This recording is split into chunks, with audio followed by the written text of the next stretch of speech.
dagaal iyo in xabaalo loo galay xinjiro badanna loo qubay gobonnimadeena xoogga leh waxaa lagu xasuustaa amiir axmed gure xirtiisiyo xasuuqii amiir nuur xabashada u geysteen gobonnimadeena xoogga leh waxaa lagu xasuustaa markuu gaala xeebaha sayid maxamed ka xarimay xawrka sare diyaarado madaafiic ku xooreen gobonnimadeena xoogga leh waxaa lagu xasuustaa xisbigii SYL xirfadahay sameeyeen leega xaawataakiyo gobonnimadeena xoogga leh waxaa lagu xasuustaa xulufadii gumaysiga inaan xaalta nala gelin ilaa ay xakaareen gobonnimadeena xoogga leh waxaa lagu xasuustaa xorriyaddeenna guud iyo luuliya xuskeediyo xilliga aan midownee dadku way xamdiyeen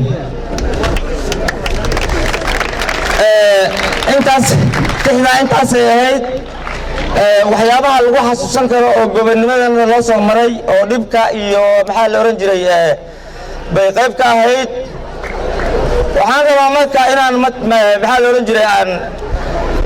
wax yar oo xasuus ah gobonnimada iyo xorriyadda waxay ku saabsan tahay xorriyadda wixii ka horreeyay Soomaalidu waxay ahayd dad wixii la doono lagu falo dad aan joos lahayn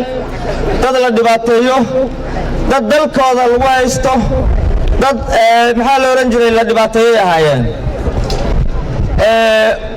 waxa xarbi u galay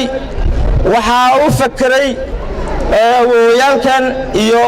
maxaa la oran jiray odayaashii markaas joogay